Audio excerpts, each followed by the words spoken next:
I don't, but they are. This might be a little loud for. Which one are you on? Just both of them, I think, probably need to go down just a little bit. Yeah.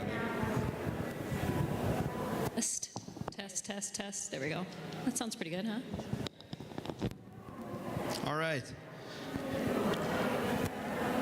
Good morning, everybody, and welcome to. Yeah, that'd be great. Thanks. Welcome to our shift this morning, which is going to be on the topic of spiritual direction. Now, I am only going to introduce the way that we got to having an event like this, and let them explain to you these experts in spiritual direction what it is and why it's important. But as I mentioned in worship, Allison is a new member here at Trinity and was asking me about whether or not we do anything around spiritual direction, if we've talked about it, and I said no. And in fact, I really appreciate the practice. I myself, as a pastor, received spiritual direction, and it wasn't something that I had even connected the dots to bringing to people's awareness here. And I know that sounds awful, but it's kind of true. It's kind of how we've talked over the last couple weeks, that that's how it doesn't really end up in congregations and in the mindset of everyday Christians. And so as we talked a little bit about what could be possible, this is what came to be: a conversation around spiritual direction with experts in the field. And so I'm going to let them introduce themselves and what spiritual direction is. But I just wanted to give that note that this is what happens when a community of faith comes together, especially with new and with old people, that we get these new discoveries and new things that can happen amongst us. And I'm hoping that this is just the start of the way that we are growing in faith and also in our connection with God's Holy Spirit. And so I want to thank you all for being here this morning, and thank you for the insight that you are going to share with us this morning, because it's really important. So if you would just help me welcome Allison, Terry, and Holly.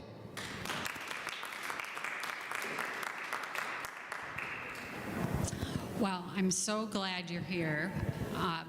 This is Holly, Terry, and Allison, as you heard, so we get the name straight. Each of them have their own spiritual direction practice. And we're going to start off very broadly in terms of what is spiritual direction. So Holly, do you want to kick us off with that big question? Sure, thank you. As she said, my name is Holly Hoy-Gurman. Spiritual direction, first and foremost, is a contemplative practice. It's about being quiet. Contemplation can happen in lots of different ways, but spiritual direction is a contemplative practice of discovering how God is moving in your life. An analogy that's often used is a third chair. So the director is in one chair, the directee is in another chair, and God is in a third chair. And through conversation, through silence, through prayer, you discover how God is moving in your life, what God may be calling you to be or invited to do next in your life. So it's a professional relationship, it's a confidential relationship, it's a sacred relationship, a covenant relationship. Start with that. Terry, do you want to tell us if you have any adds to that, but also what does a good spiritual life feel like? Yeah, wonderful description, Holly. My last name is Shaughnessy, by the way, Terry Shaughnessy. I remember when I first started studying it, the first thing I learned is it's really a misnomer to call us directors, as if we're directing the relationship with God. And I remember my wife saying, I really didn't realize that the Spirit needed directing. And that kind of helped me to keep it in context. So we use a lot of other names besides director. We talk about spiritual companionship, spiritual friendship. The Irish monks have a name called Anam Cara, which is soul friending. So it's a very intimate relationship of companioning another in this very significant part of life, your relationship with God. So I wouldn't add a lot more to what Holly said so beautifully, because that third chair image really captures a lot. We're really listening to the Spirit more than anything. What was the other question you asked me? Because I got off. Well, I think I asked you if there was anything else to add, and then what does a healthy spiritual life feel like? I think it's our most natural self. In other words, I think when we're really connected with God and we're supported in doing so through this kind of a relationship, we're really living at the highest level. And I think we're meant to be that way. We're kind of wired for God. And we just don't easily do it alone. We need another often to help us support ourselves in finding whatever that natural relationship is with God through religion. That's one aspect of it, but through a deeper inner prayer life. And that's essentially what spiritual direction is doing, is helping with prayer practice and helping to develop a deeper relationship.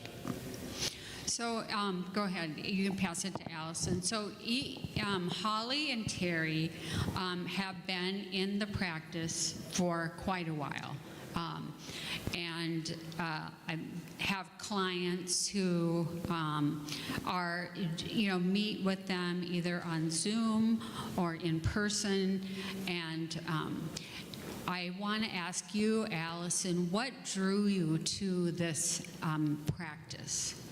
Yeah, so I'm Allison, and I'm a new member as of as of August. But so we've been here, but we've just loved this community here. So thank you for supporting this. I mean, I really was just curious talking to Pastor Adam, and he was like, "Let's do a shift." I'm like, "Whoa, okay." So thank you for coming and being interested in this topic. It's something that we obviously are very passionate about. And I also want to name that I'm pretty green. I'm actually finishing my master's in leadership and spiritual direction currently, and I have 2 hours in my practicum left in a final project. So when Pastor Adam brought this up, I said, okay, I'm happy to do it, and I'm going to call on some colleagues that I know are going to be able to offer even more wisdom too. So between the 3 of us, hopefully you get a good glimpse into what this is. And what called me to it? Yeah.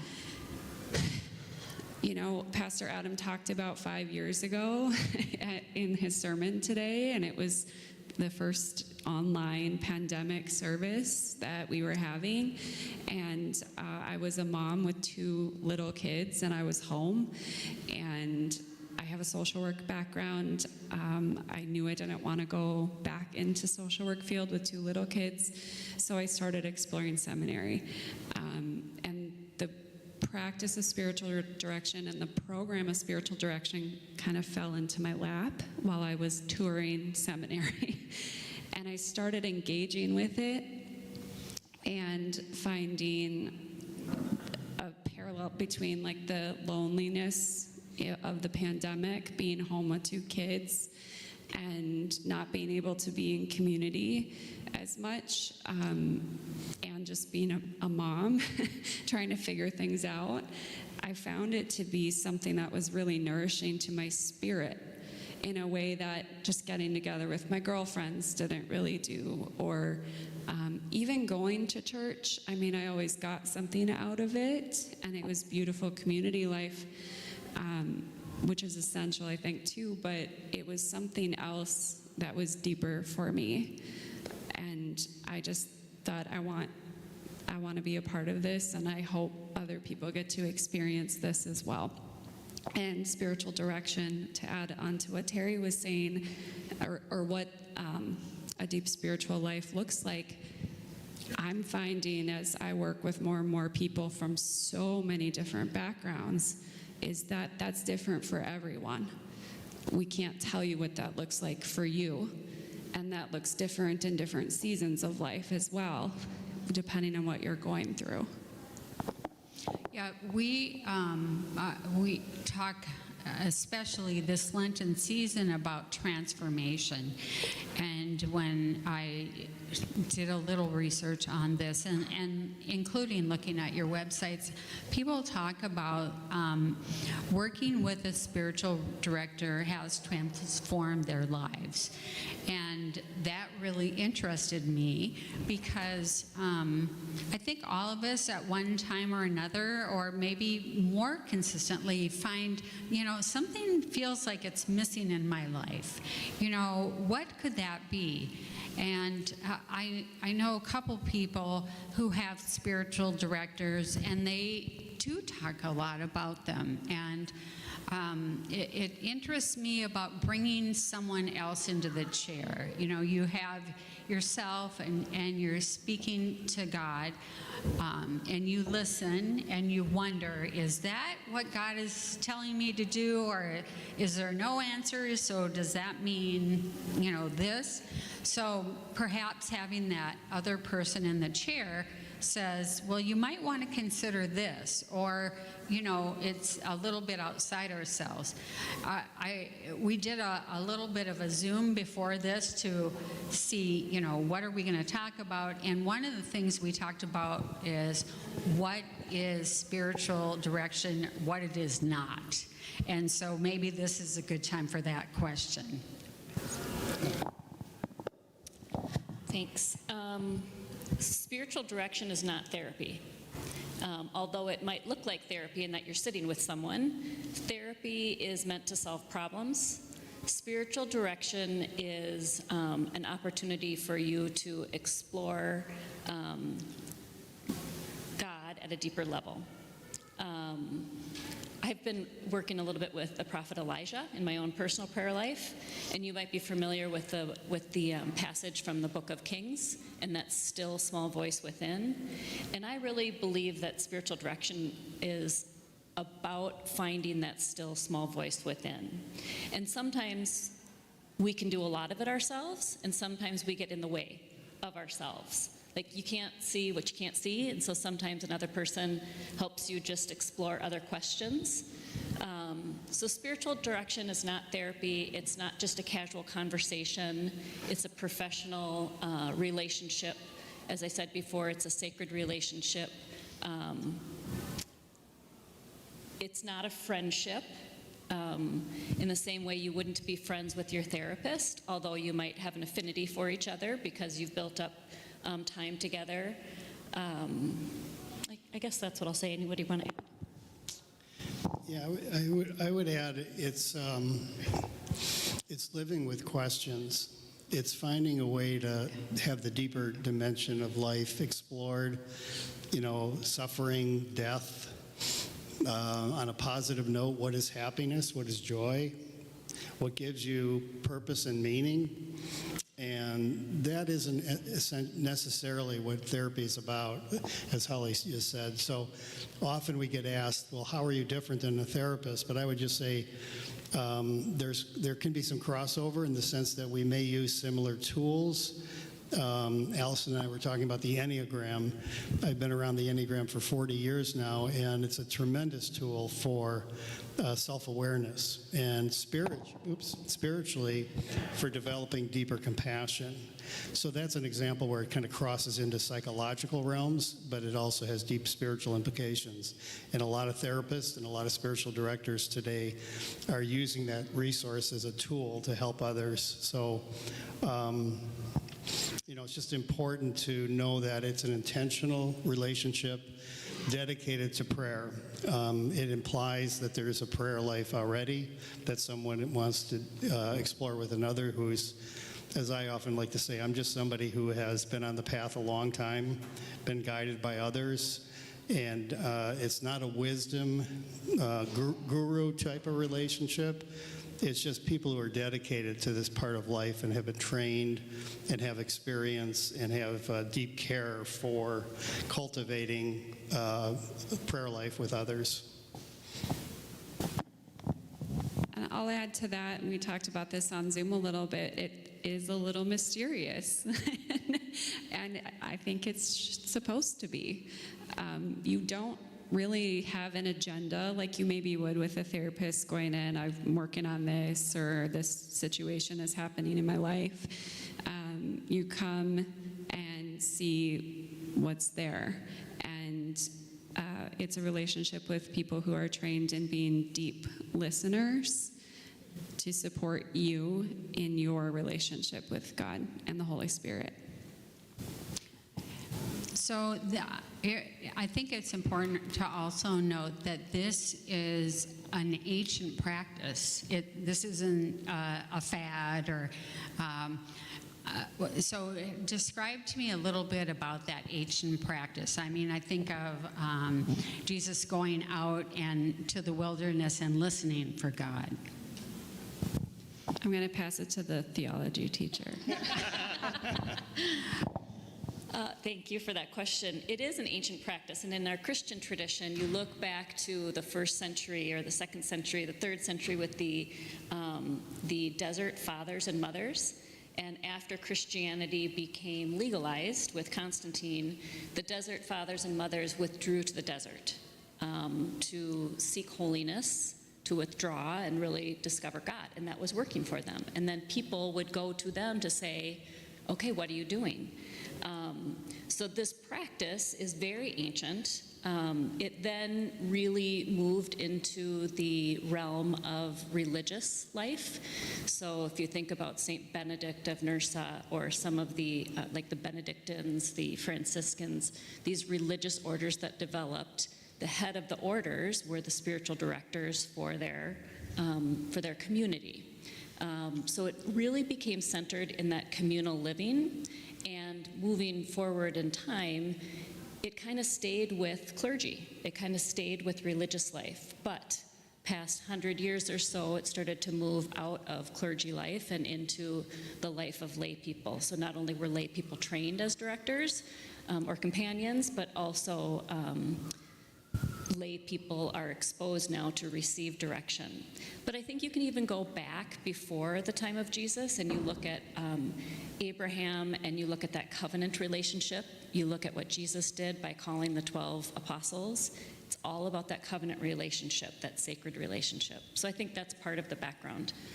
Anybody want to add to that? Great. So I want to get to your questions because it's such a broad topic.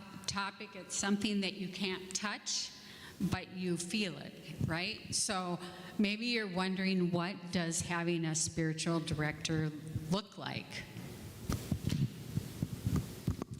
Hi, I'm Terry also.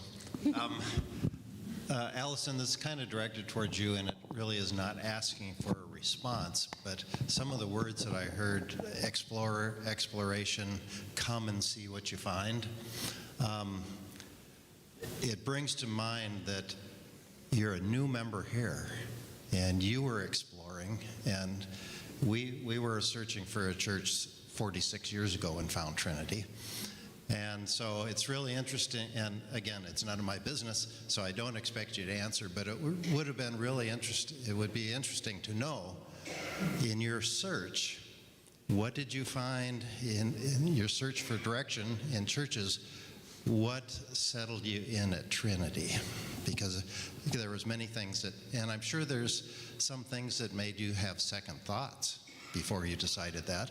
And those are the types of things that I think we strive for as being a welcoming church, is to try to reach those components, not intentionally because we don't know what's needed, but we try to allow for many aspects in which we can be a more welcoming congregation. So we're delighted to have you here.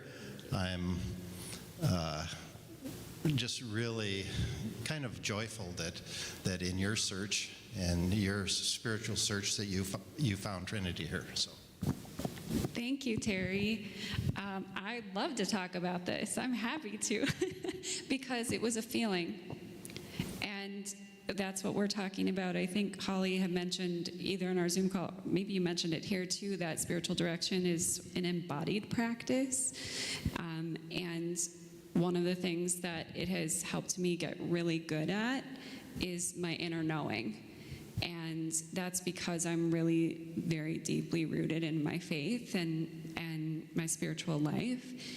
And so when this was the first church we visited when we moved here in August, and I looked at my husband afterwards and I was like, well, we're done. We found it. And I can't tell you specifics. I maybe could if I really sat and wrote about it maybe or something, but it's a feeling. We knew we were welcome here. We knew our kids could be having a bad day in the pew over there, and there was something for them to play with, and that represents something that this community values.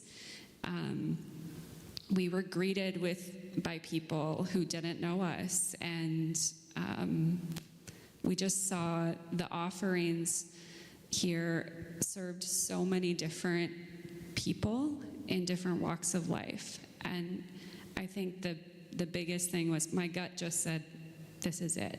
And I'm very picky when it comes to choosing a church because I've gone to seminary, I've been in churches my whole life. This was the easiest church pick we've had anywhere we've lived. So kudos to all of you. Yeah. Yes, that makes us feel very good. So I was getting to the idea of, what would it look like if you were to have a spiritual director? And what I've heard you say is, first of all, it's a relationship. It's like you might be sitting here going, I kind of relate to one of these guys, and so we will have cards on their cards on a table outside for you to consider that. And then I think it's a conversation. I know I've seen some I think on your website how you had a listing of kind of here's what happens, here is a cost. I think that Allison is interested in meeting people for her, and maybe starting out with no cost, if I'm correct. And so that's one thing, and then it's the meeting, and I've read perhaps it's once a month, it's an hour. Okay, we're shaking our heads, so that's good. Yeah, Terry, what you want to chime in here on my? Yeah, it's generally, like you say, it's usually traditionally once a month for about an hour. And you come and bring whatever is going on in your life. I always tell people, really nothing is off limits in terms of a topic. It's just our role and our task to kind of help kind of guide it, if we're doing any guiding, by reminding you of what we remember from another time that may have pertinence to what you're struggling with now, or you're questioning, or whatever. But it has a continuity that ends up happening. And often I will tell people, when we start to work together, if you can meet more frequently than once a month the first couple times, that way you get beyond the not knowing factor in the relationship, because it is a relationship of deep trust. And if you don't know one another, it takes a little time. It's not expected that you're going to automatically trust somebody to the level that's needed here. So that's another dimension of it.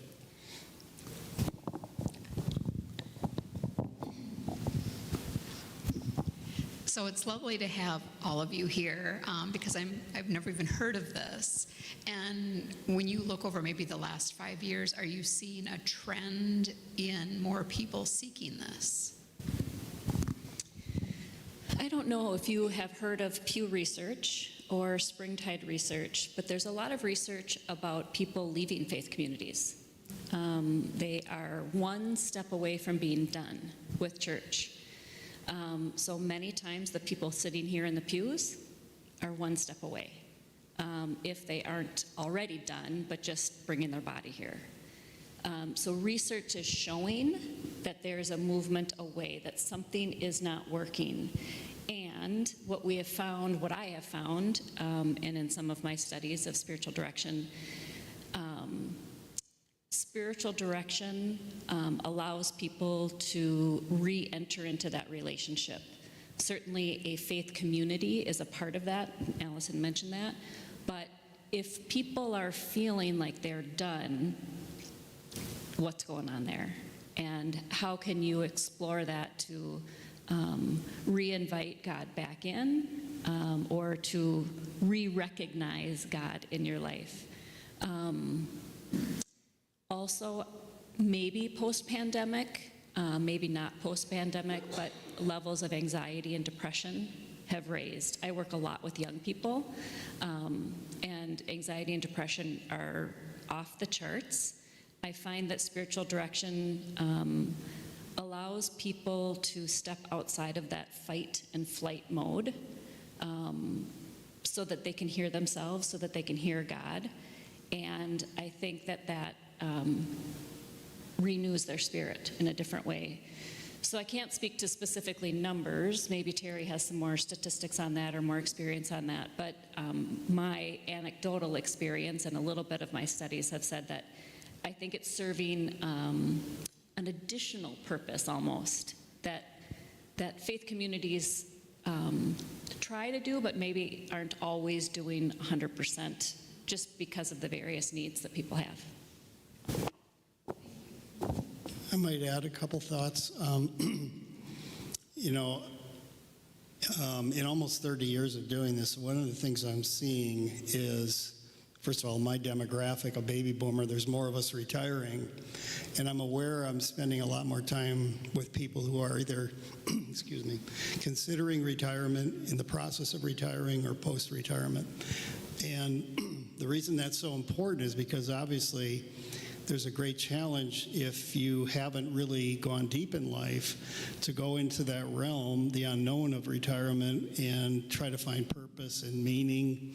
And so that's a trend I'm seeing more of. And then I'm also seeing more younger people than I ever have, people in their 40s, and I would consider that young, to be honest, in my experience, because you generally need a certain amount of life experience to want to go into this in a deeper way. It's not true everywhere. I don't want to overgeneralize that, but in my experience, if there's not enough of that, it won't last.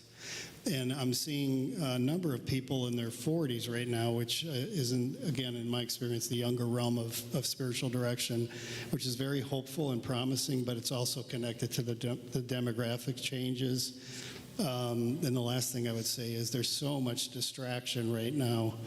And spiritual direction is such a wonderful way to learn how to live a non-distracted life with tools and ways of being quiet and silent. That's essential to what prayer requires or is asking for. So I think those three things are just off the top of my head that are really important about what's happening right now. And I've been doing this for years, so I can't speak to the last 5 years specifically. I would say I work with a lot of people in a lot of different settings: therapy center and assisted living, memory care for families that have a family member in memory care. I work with, I have a range, but one of the things I have heard consistently is loneliness.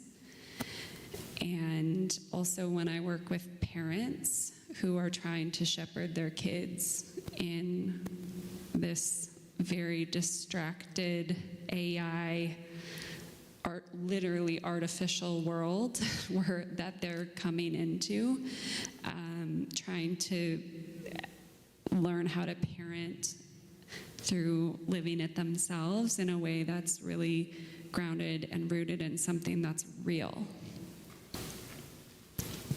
Yeah, and what's more real than our souls?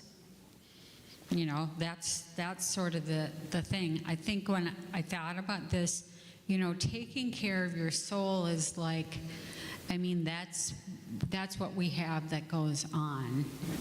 And so how do we best do that? And certainly going to church is one thing, but I think this is a really really valuable and interesting way to help ourselves by bringing that third person into the relationship with God. Do you have questions? How can I help with information? Are you good? Ron.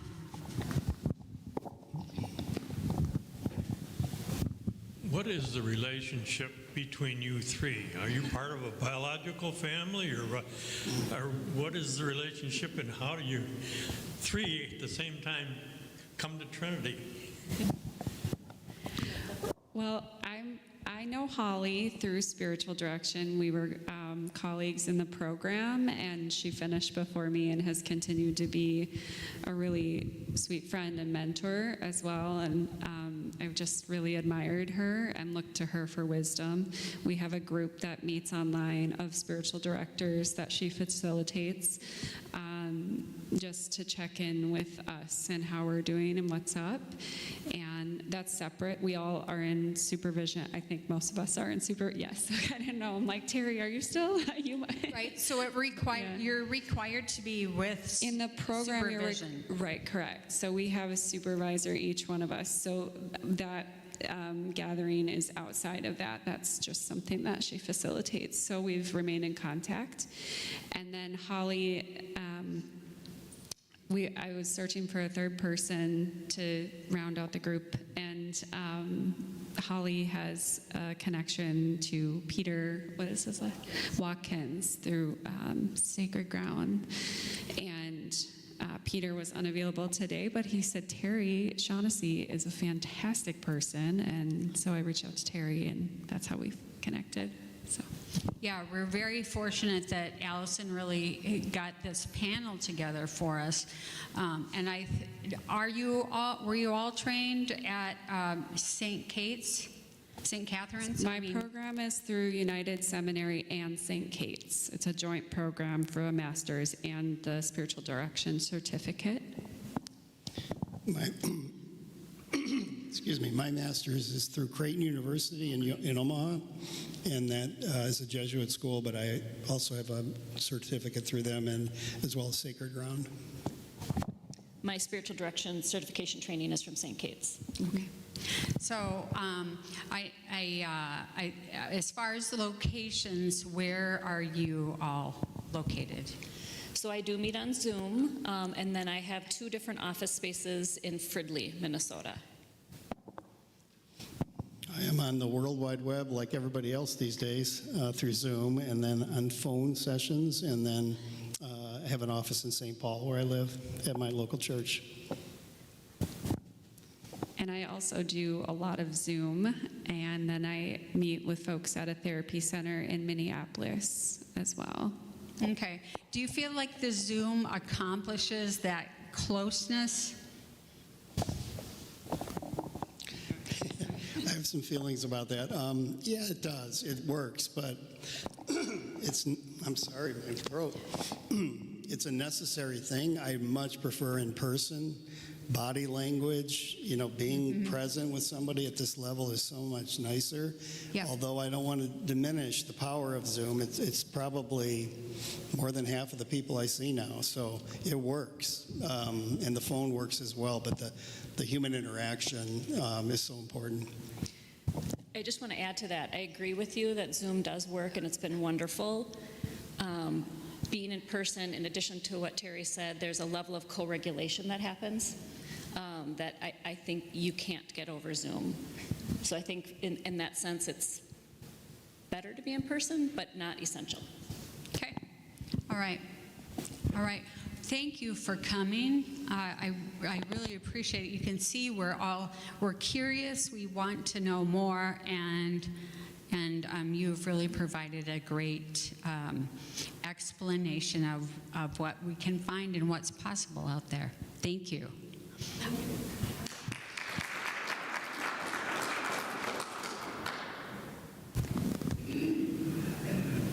Adam's here, so just 1 second, you guys.